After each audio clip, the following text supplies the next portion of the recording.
السلام علیکم ورحمۃ اللہ وبرکاتہ۔ نحمدہ و نصلی علی رسولہ الکریم، اما بعد، اعوذ باللہ من الشیطان الرجیم، بسم اللہ الرحمن الرحیم۔ ربی اشرح لی صدری ویسر لی امری واحلل عقدۃ من لسانی یفقہوا قولی۔ اللہم انا نسألک علما نافعا وعملا متقبلا ورزقا طیبا، الہی آمین۔ استقامت۔ یا ایہا الذین آمنوا اصبروا والصابروا ورابطوا واتقوا اللہ لعلکم تفلحون۔ اے اہل ایمان، کفار کے مقابلے میں ثابت قدم رہو اور استقامت رکھو اور مورچوں پر جمے رہو اور اللہ سے ڈرو تاکہ مراد حاصل کرو۔ سورہ آل عمران آیت نمبر 200۔ اے پیغمبر، جیسا تم کو حکم ہوتا ہے اس پر تم اور جو لوگ تمہارے ساتھ تائب ہوئے ہیں قائم رہو، اور حد سے تجاوز نہ کرنا، وہ تمہارے سب اعمال کو دیکھ رہا ہے۔ سورہ ہود آیت نمبر 112۔ سورہ حامیم سجدہ کی آیت نمبر 30 اور 32 میں اللہ تعالیٰ فرماتے ہیں، جن لوگوں نے کہا کہ ہمارا پروردگار اللہ ہے، پھر وہ اس پر قائم رہے، ان پر فرشتے اتریں گے اور کہیں گے کہ نہ خوف کرو اور نہ غمناک ہو، اور بہشت کی جس کا تم سے وعدہ کیا جاتا ہے خوشی مناؤ۔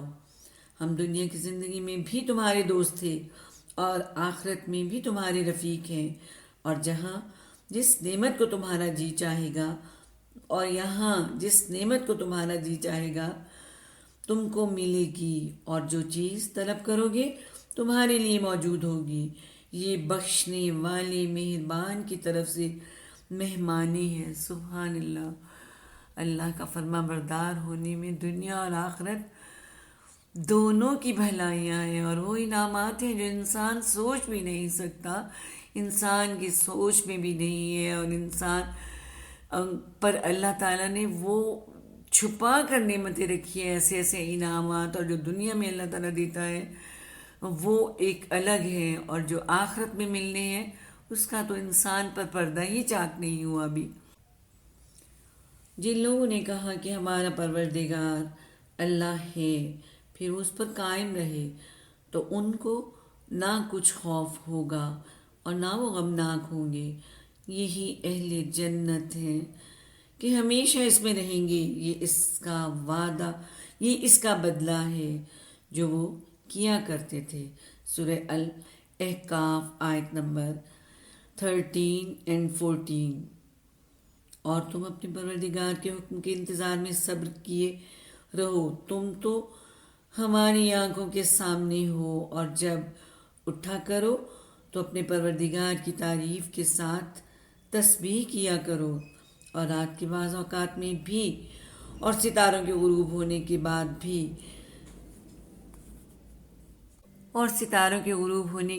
بھی، اس کی تسبیح کیا کرو۔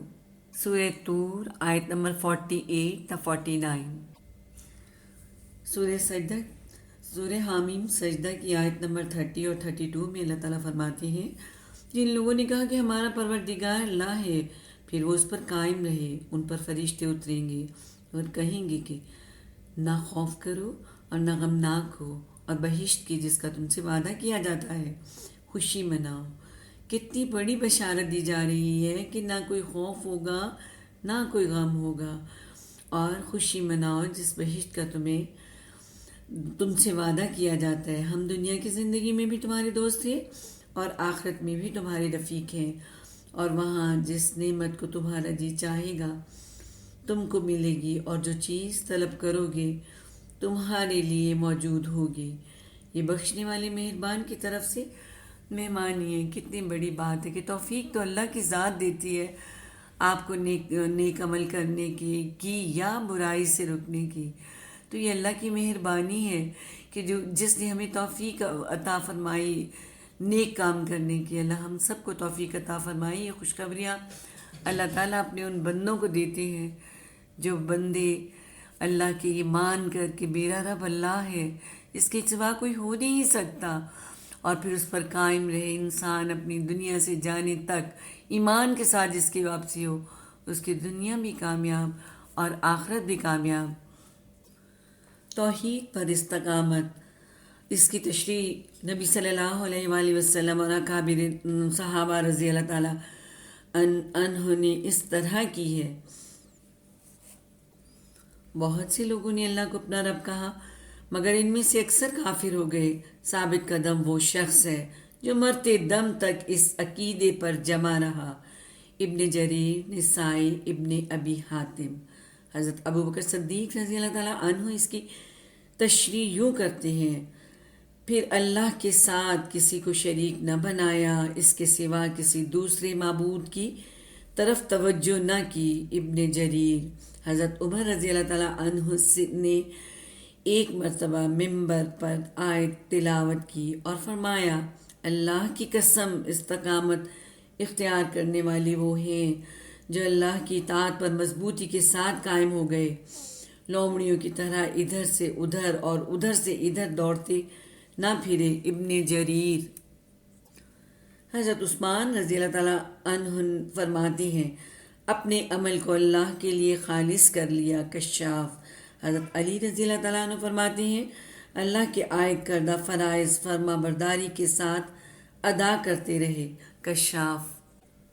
یہ بڑے جامع الفاظ ہیں جو دنیا سے لے کر آخرت تک ہر مرحلے میں اہل ایمان کے لیے تسکین کا ایک نیا مضمون اپنے اندر رکھتے ہیں۔ اس دنیا میں فرشتوں کی اس تلقین کا مطلب یہ ہے کہ باطل کی طاقتیں خواہ کتنی ہی بالادست اور چیرہ دست ہوں، ان سے ہرگز خوف زدہ نہ ہو، اور حق پرستی کی وجہ سے جو تکلیفیں اور محرومیاں بھی تمہیں سہنی پڑیں، ان پر کوئی رنج نہ کرو، کیونکہ آگے تمہارے لیے وہ کچھ ہے جس کے مقابلے میں دنیا کی ہر نعمت ہیچ ہے۔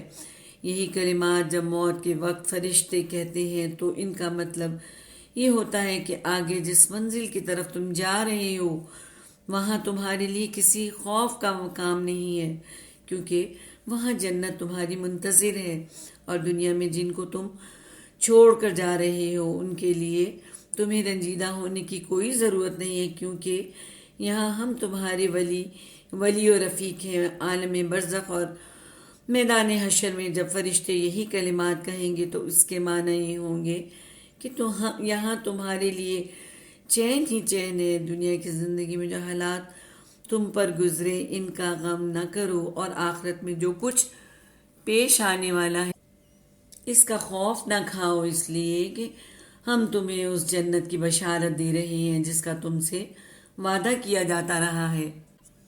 اہل ایمان کو تسکین دینے اور ان کی ہمت بندھانے کے بعد اب ان کو ان کے اصل کام کی طرف رغبت دلائی جا رہی ہے۔ گزشتہ آیت میں ان کو بتایا گیا تھا کہ اللہ کی بندگی پر ثابت قدم ہو جانا اور اس راستے کو اختیار کر لینے کے بعد پھر اس سے منحرف نہ ہونا بجائے خود وہ بنیادی نیکی ہے جو آدمی کو فرشتوں کا دوست اور جنت کا مستحق بناتی ہے۔ اب ان کو بتایا جا رہا ہے کہ آگے کا درجہ جس سے زیادہ بلند کوئی درجہ انسان کے لیے نہیں ہے، یہ ہے کہ تم خود نیک عمل کرو اور دوسروں کو اللہ کی بندگی کی طرف بلاؤ، اور شدید مخالفت کے ماحول میں بھی جہاں اسلام کا اعلان و اظہار کرنا اپنے اوپر مصیبتوں کو دعوت دینا ہے، ڈٹ کر کہو کہ میں مسلمان ہوں۔ اس ارشاد کی پوری اہمیت سمجھنے کے لیے اس ماحول کو نگاہ میں رکھنا ضروری ہے جس میں یہ بات فرمائی گئی تھی۔ اس وقت حالت یہ تھی کہ جو شخص بھی مسلمان ہونے کا اظہار کرتا تھا اسے یکایک میں یہ محسوس ہوتا تھا کہ گویا اس نے درندوں کے جنگل میں قدم رکھ دیا ہے، جہاں ہر ایک اسے پھاڑ کھانے کو دوڑ رہا ہے، اور اس سے آگے بڑھ کر جس نے اسلام کی تبلیغ کے لیے زبان کھولی، اس نے تو گویا درندوں کو پکار دیا کہ آؤ اور مجھے بھنبور ڈالو۔ ان حالات میں فرمایا گیا ہے کہ کسی شخص کا اللہ کو اپنا رب مان کر سیدھی راہ اختیار کر لینا اور اس سے نہ ہٹنا بلا شبہ اپنی جگہ بڑی اور بنیادی نیکی ہے، لیکن کمال درجے کی نیکی یہ ہے کہ آدمی اٹھ کر کہے کہ میں مسلمان ہوں، اور نتائج سے بے پرواہ ہو کر اللہ کی بندگی کی طرف خلق خدا کو دعوت دے، اور اس کام کو کرتے ہوئے اپنا عمل اتنا پاکیزہ رکھے کہ کسی کو اسلام اور اس کے علم برداروں پر حرف رکھنے کی گنجائش نہ ملے۔ حضرت سفیان بن عبداللہ ثقفی رضی اللہ تعالیٰ عنہ سے روایت ہے کہ میں نے رسول اللہ صلی اللہ علیہ وآلہ وسلم سے عرض کیا کہ اسلام کے متعلق مجھے کوئی ایسی بات بتا دیجیے کہ پھر آپ صلی اللہ علیہ وآلہ وسلم کے بعد کسی سے دریافت کرنے کی ضرورت نہ رہے۔ آپ صلی اللہ علیہ وآلہ وسلم نے فرمایا کہ اس بات کا اقرار کر کہ اللہ پر ایمان لایا اور پھر اس پر مضبوطی سے جمع رہ۔ صحیح مسلم۔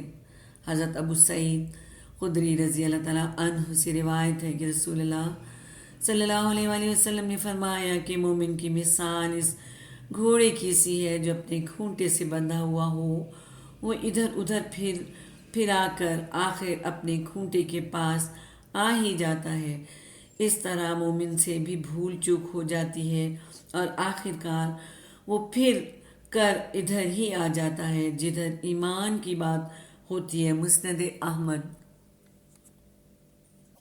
سورہ طور میں آیت نمبر 48 اور 49 میں اللہ تعالیٰ نے فرمایا، اور تم اپنے پروردگار کے حکم کے انتظار میں صبر کیے رہو، تم تو ہماری آنکھوں کے سامنے ہو، اور جب اٹھا کرو تو اپنے پروردگار کی تعریف کے ساتھ تسبیح کیا کرو، اور رات کے بعض اوقات میں بھی اور ستاروں کے غروب ہونے کے بعد بھی اس کی تسبیح کیا کرو۔ یعنی صبر و استقامت کے ساتھ اپنے رب کے حکم کی تعمیل پر ڈٹے رہو۔ ہم تمہاری نگہبانی کر رہے ہیں، تمہیں تمہارے حال پر چھوڑ نہیں دیا ہے۔ اس ارشاد کے کئی مفہوم ہو سکتے ہیں اور بعید نہیں کہ وہ سب ہی مراد ہوں۔ ایک مفہوم یہ ہے کہ جب بھی تم کسی مجلس سے اٹھو تو اللہ کی حمد و تسبیح کر کے اٹھو۔ نبی صلی اللہ علیہ وآلہ وسلم خود بھی اس پر عمل فرماتے تھے، اور آپ صلی اللہ علیہ وآلہ وسلم نے مسلمانوں کو بھی یہ ہدایت فرمائی تھی کہ کسی مجلس سے اٹھتے وقت اللہ کی حمد و تسبیح کر لیا کریں، اس سے ان تمام باتوں کا کفارہ ادا ہو جاتا ہے جو اس مجلس میں ہوئی ہوں۔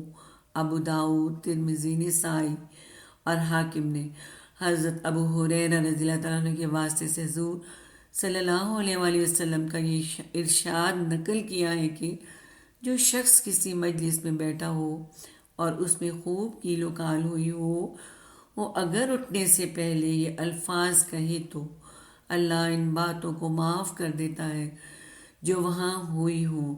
سبحانک اللہم و بحمدک، اشہد ان لا الہ الا انت، استغفرک و اتوب الیک۔ اللہ، میں تیری حمد کے ساتھ تیری تسبیح کرتا ہوں، میں گواہی دیتا ہوں کہ تیرے سوا کوئی معبود نہیں ہے، میں تجھ سے مغفرت چاہتا ہوں اور تیرے حضور توبہ کرتا ہوں۔ دوسرا مفہوم اس کا یہ ہے کہ جب تم نیند سے بیدار ہو کر اپنے بستر سے اٹھو تو اپنے رب کی تسبیح کے ساتھ اس کی حمد کرو۔ اس پر بھی نبی صلی اللہ علیہ وآلہ وسلم خود عمل فرماتے تھے، اور اپنے اصحاب کو آپ صلی اللہ علیہ وآلہ وسلم نے یہ تعلیم دی تھی کہ نیند سے جب بیدار ہو تو یہ الفاظ کہا کرے: لا الہ الا اللہ وحدہ لا شریک لہ، لہ الملک و لہ الحمد وہو علی کل شیء قدیر، سبحانک اللہ والحمد للہ ولا الہ الا اللہ واللہ اکبر ولا حول ولا قوۃ الا باللہ۔ مسند احمد بخاری بروایت عبادہ رضی اللہ تعالیٰ عنہ بن صامت۔ تیسرا مفہوم یہ ہے کہ جب تم نماز کے لیے کھڑے ہو تو اللہ کی حمد و تسبیح سے اس کا آغاز کرو۔ اس حکم کی تعمیل میں رسول اللہ صلی اللہ علیہ وآلہ وسلم نے ہدایت فرمائی کہ نماز کی ابتدا تکبیر تحریمہ کے بعد ان الفاظ سے کی جائے: سبحانک اللہم و بحمدک و تبارک اسمک و تعالی جدک و لا الہ غیرک۔ چوتھا مفہوم اس کا یہ ہے کہ جب تم اللہ کی طرف دعوت دینے کے لیے اٹھو تو اللہ کی حمد و تسبیح سے اس کا آغاز کرو۔ یہ بھی نبی صلی اللہ علیہ وآلہ وسلم کا مستقل معمول تھا کہ آپ صلی اللہ علیہ وآلہ وسلم ہمیشہ اپنے خطبوں کا آغاز حمد و ثنا سے فرمایا کرتے تھے۔ مفسرین ابن جریر رحمۃ اللہ علیہ نے اس کا ایک اور مفہوم یہ بیان کیا ہے کہ جب تم دوپہر کو قیلولہ کر کے اٹھو تو نماز پڑھو، اور اس سے مراد نماز ظہر ہے، اور اس سے مراد مغرب و عشاء اور تہجد کی نمازیں بھی ہیں، اور تلاوت قرآن بھی، اور اللہ کا ذکر بھی۔ ستاروں کے پلٹنے سے مراد رات کی آخری حصے میں ان کا غروب ہونا اور سپیدہ صبح کے نمودار ہونے پر ان کی روشنی کا مان پڑ جانا ہے۔ یہ نماز فجر کا وقت ہے۔